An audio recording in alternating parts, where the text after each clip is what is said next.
מכירים שלנו, תבינו, סיפור שמוציא מהדעת, אני יודע אותו כבר, יודע על זה כבר שבועיים לפחות.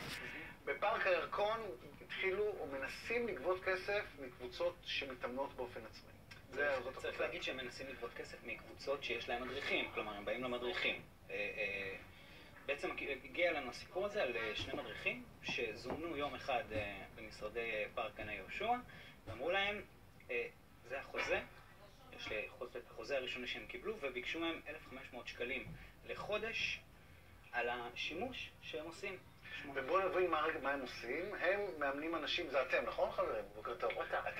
אתם מאמנים אנשים באיזו שיטה שם, כי יש המון קבוצות בפארק, לא המון, אני הייתי בעצמי בכמה קבוצות כאלה. מה אתה עושה? איזה קבוצה לך יש? קבוצה שעושה פעילות מאוד כללית. מה, והתקנת שם מתקני ענק? מה עשית שם? אנחנו באים כל אימון, מקימים את ה... זה לא מתקני ענק, זה פשוט מתקן שאנחנו, כמו שאנחנו מרכיבים אותו, ככה אנחנו מקפלים אותו בסוף האימון. אוקיי, הולכים הביתה. כן. כמה זמן אתה עושה את זה כבר, את הדבר? למעלה מ4 שנים. 4 שנים, מעולם לא אמרו לך שום דבר. אוקיי, מה קורה? בעצם הם מעלים את הדרישה המינימלית ואומרים, תראו לנו את התקנה, שבשמה אתם רוצים מאיתנו כסף. ופה מתחילים העניינים להסתבך.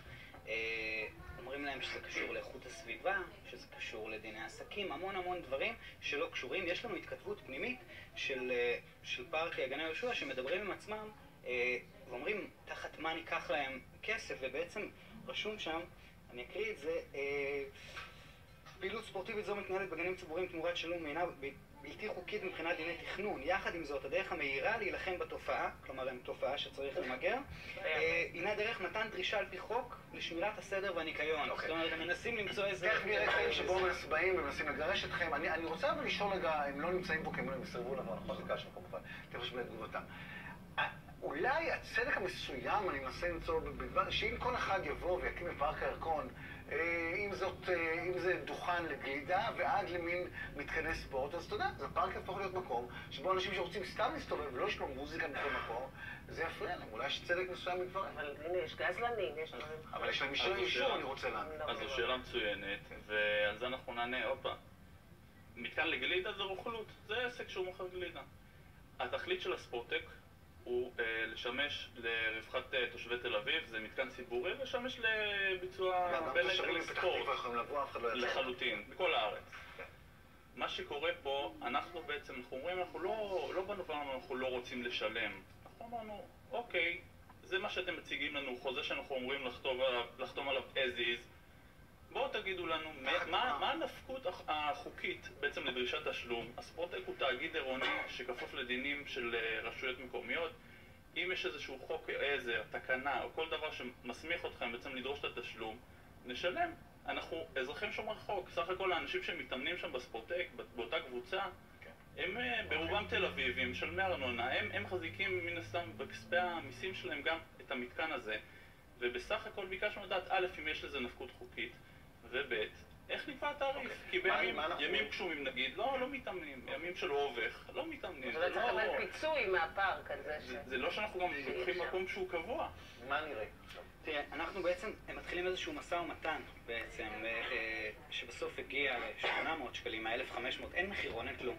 אנחנו נשמע קודם כל שיחה של עורכת הדין מטעם גני יהושע עם אלון המדריך, שבעצם אומרת לו, אין לכם מה לחפש בספורטק יותר, עד שאתם לא חותמים לנו על חוזה. הנה השיחה.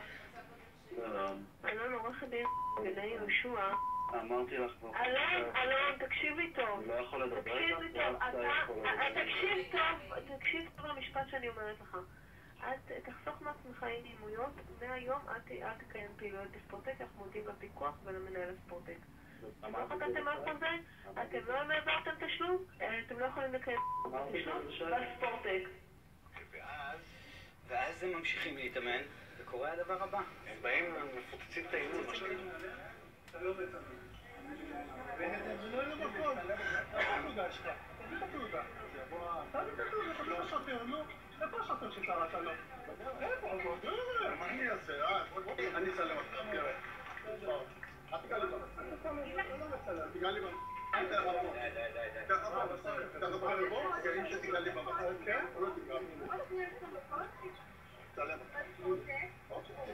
תעשה את עצמך, מה? אתה מכסה את עצמך? לא, אחד המתאמנים, מי רגע, שמאמן אני חייבת בבוקס זה להגיד. הנציג של מי מהם הנציג של הספורטק. הנציג של הספורטק הוא זה שמאיים בבוקס. באותו מקרה, החבר'ה המתאמנים הזמינו ניידת כדי להימנע מעימות פיזי. כי סך הכל אנחנו יודעים שאנחנו לא עושים דבר שהוא לא חוקי. תגיד, כמה שנים צריכה בקבוצה החברים שבאים להתאמן? 260 שקלים לחודש. לחודש? לא הרבה. אנחנו מדברים על הכנסה של 6,000 שקלים שיש לו. עכשיו, רוצים לחשוף מספר. אבל העניין הוא כזה, מי שמכיר, יש עשרות קבוצות כאלה בפארק הירקון. עכשיו יש כל ה... אז הבעיה, רגע, אולי הבעיה שלהם היא רק נוכחותך בספורטק, ולא בפארק, כמה שעות תזוז 100 מטר. אני רוצה שנראה איפה הם מתאמנים, יש לנו גם את זה, כי כשאנחנו התחלנו לברר, אמרו, תשמע, הם מתקינים שם 10 מתקנים, ותראו, הם צמודים לחנייה. כן. גני יהושע זה דונמים. אבל למה כל כך קרוב לספורטק? למה אתם לא יכולים לזוז קצת או לעבור צד? אני חושב שהספורטק זה מוקד שכולם נוח להם. כן, גם כולם, יש שם אווירה ויש שם משטחים ענקיים. אמרתי, אני שם למעלה מ4 שנים, והמשטחים האלה פשוט ריקים. ריקים לגמרי. אני פתאום שואל את זה, אם אני רץ בפארק הירקון, אם אני ארוץ עם חבר, האם יגבו, האם אני צריך לשלם לו? תהיה עמדה, תכניס, יפתחו לך את השעה. אם אתה רץ עם מאמן כושר, אתה צריך לחשוב. רצתי לא מעט עם מאמן כושר. ואם אני מתאמן בים עם מאמן כושר, האם אני צריך לשלם אין לזה סוף. לפי אותו היגיון. קבוצות ריצה וקבוצות אופניים וכל מיני קבוצות. אם אני עושה שיעור פרטי באנגלית על הדשא. טוב, אנחנו את התגובות של גני יהושע נשמיע לכם אחרי הפרסומות. גם סרט כל כך מסקרן של טליה וקינן. בפארק? ספורט. אחי עושה טניס. אחי יש לו וולבו, הוא משחק טניס. משחק טניס? הוא באלפיון העליון, הוא לא אתה באמת משחק טניס? בוודאי. משחק טניס? מגרשים ברוקח ואני נהנה מכל רגע שם. שלום לחברים שם, חכו לי. ביי. ביי.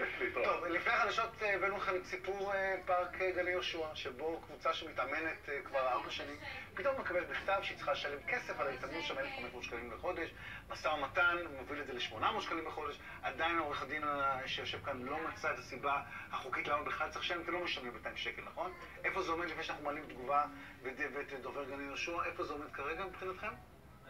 כרגע זה עומד על זה שאנחנו, הקבוצה זה מסיגי גבול, אסור לנו להיכנס לפעילות. אתם הפסקתם את האימונים? לא, אנחנו ממשיכים, אין שום תוקף חוקי לקרוא לחבר'ה האלה מסיגי גבול. כל וממשיכים הכבוד שם? לטרמינולוגיה שמבחינתי היא לא ראויה, אנחנו ממשיכים להתאמן, ועם חשש קל שיפוצץ עוד אימון וראינו קודם יגלוש לאימות פיזי. איך מנסים לפוצץ לכם אימון, כולל משפטים כמו אם תצלם, תכתוב בוקס שאמר אותו איש מטעם גני יהושע, נכון? כך אתם מספרים. שלום לדובר גני יהושע, יואל פרטו, בוקר טוב אדוני. בוקר טוב. האם השתגעתם? זאת השאלה הכללית, כי אתה יודע, אני מתאמן בפארק הזה ורבים מחבריי, חלק בקבוצות, חלק לא, עכשיו גם על זה אני צריך לשלם כסף? ממש לא. כל מי שמתאמן, גני יהושע מיועד לפעילות ספורטיבית, לבינוי ולפנאי. כן. פתוח לכולם, חינם. עכשיו גם פתחנו את הגנים הטרופיים, הגנים היסודיים, שהם בחינם. הפארק הזה הוא פארק מנוהל ומתוחזק בצורה טובה, למען הכלל, למען הציבור. במקרה שמדובר, כן. ההצגה של הדברים מעוותת. מעוות. מדובר בקבוצה ובאנשים, בגורמים שלקחו שטח של הפארק לטובת ציוד מסחרי. הם לקחו, הביאו רכב שלהם עם ציוד, עם מתקנים של אימון. תגיד, אתה יודע כמה קבוצות אנחנו רואים את המתקנים. אני רואה את המתקנים הם מרכיבים ומפרקים. אתה יודע כמה קבוצות כאלה יש בפארק? אני מסתובב שם, לא יודע אם אתה מסתובב שם אדוני, אני מסתובב שם כמעט כל יום.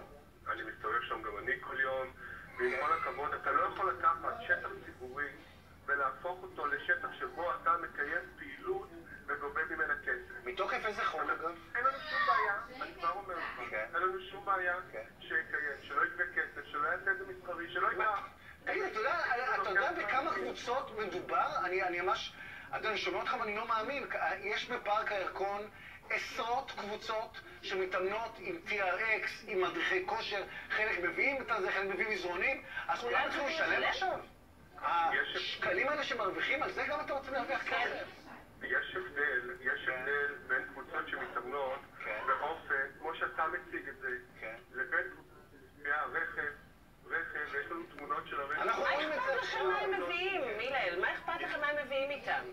אבל זה, מה כל העניין בשיקבוי? אנחנו ניקח את זה למקום אחר. ניקח אני ואת, ניקח שטח ציבורי שם כלשהו, נעשה שם בית קפה קטן, מה אכפת לכם? לא. א', יש הבדל עצום בבית קפה, וב' אתה יודע כמה משפחות באות עם מנגלים, שמים שם על האש, עם הולדת בשבתות, ומקבלים מתנות. אבל יאיר, זה בדיוק ההבדל. אתה יכול לעשות מנגל. ברגע שאתה מתחיל למכור את המנגל, אסור לך. זה בדיוק הנקודה. אבל כולם מוכרים את השירות הזה. כל מאמן כושר שעובד שם בפארק מוכר את השירות שלו. מתי הטיעון של כולם הוא טיעון משנה? לא, אז אני שואלת האם כל מי שמתאמן היום ומשלם למאמן שלו, האם המאמן צריך לשלם כסף? התשובה היא לא. אבל מי שעושה את זה באופן מאורגן, מוריד מתקני משחק, מביא רכב מסחרי עם כל המתקנים ומעמיד אותו 24 שעות ותופס חניה, גובה תשלום, לא נותן לאנשים לעבור בשטח של האימון, התשובה היא כן. וזו ההמלצה שיש לנו מהייעוץ המשפטי, אסור לקיים... הייעוץ המשפטי שלכם, שאגב ביקש 1,500, הוריד את זה ל-800 שקלים, זה הייעוץ המשפטי. לא, זה הייתה עושה פה משהו לא הוגן. אבל זה מה שהיה. אני אגיד לך למה. אנחנו הורדנו את המחיר, ואנחנו עשינו מאמץ עליון, ודיברנו איתנו... בגללנו הורדתם את המחיר? עכשיו לא, עשינו... שקט ראי. דיברנו והלכנו, הוא בא והסביר לנו על ההכנסות ומה הוא יכול לעשות ומה לא, ואמרנו אנחנו רוצים שתישאר פה, אנחנו רוצים שתהיה, הייתה פנייה שלכם, ועשינו מאמץ עליון, דיברנו עם הייעוץ המשפטי כדי להוריד מהמחיר כדי שיהיה לו יותר נוח. אז הוא בא ואמר, אם אתם מורידים את המחיר, אז אני רוצה יותר, אני לא רוצה לשלם בכלל. אוקיי, אדוני... ניצול לרעה של כל הכוונות הטובות שהתחילו. אוקיי, דובר גני השוער, אנחנו לא נסיים את זה כנראה כאן, והדבר הזה ימשיך. תודה רבה ראשית שעלית לשידור, אנחנו מאוד מעריכים את זה. אני רק רוצה עכשיו להבין, תומר... הרכב שהוא אומר זה נגרר, שהם משלמים עליו לחניון, הם שילמו לחניון כשזה היה חניון סגור. אתם מפרקים את זה כל פעם אחרי שאתם מסיימים. והשטח שהם משתלטים עליו, אתם רואים לבד, מדובר על כמה מטרים ליד החנייה, הם ממש לא משתלטים על שטח. לאן זה הולך כל זה עכשיו? אנשים יכולים לעבור שם, נכון? גם להעביר אנשים עוברים שם, ולא רק שאנחנו לא מגבילים את השטח, אנחנו מזמינים אותם. ילדים כל הזמן עוברים ומשחקים, ויש לי ציוד, אז הם מבקשים כדור, אז אני נותן להם, ואני מרגיש איפשהו שאני עושה את העבודה שהספורטק צריך... לא, זה לא היה... חשוב להגיד שספורטקים אחרים לא גובים תשלום. הם עושים בדיוק את אותו דבר בכפר סבא, ומברכים על זה, שאומרים על צביון העיר, על הדברים שאומרים שם. בעיקר הבעיה היא עם כל שאר הקבוצות, כי לא יכול להיות שיעשו משפט אחד לכם, משפט אחר לכם. הבעיה היחידה היא שאנחנו רודפים אחרינו כבר חודש, תביאו לנו מחירון. זאת אומרת, 10 משתתפים זה 200 שקל, 20 משתתפים, אין דבר כזה. האכיפה היא סלקטיבית לחלוטין, אתה שמעת את זה מהתגובה של הדובר, הוא אומר, מאלה, מאלף בית ג' לא נדרוש, פה כאילו שאתם בוקים ציוד וכזה. אבל זה לא נכון. אני מניח שאנחנו נשמע את זה. הפסקת לקבל דוחות חנייה ולעירייה חסר כסף. הפסקת לקבל דוחות חנייה? כן. רק השבוע שילמנו דוח בירושלים. לא. ירושלים כן, לתל אביב לא. תודה. אוי, איזה כך מעצבן. טוב, תן לי 10 שניות. אני רוצה להגיד שלום לשני ילדים קטנים שצופים בנו עכשיו.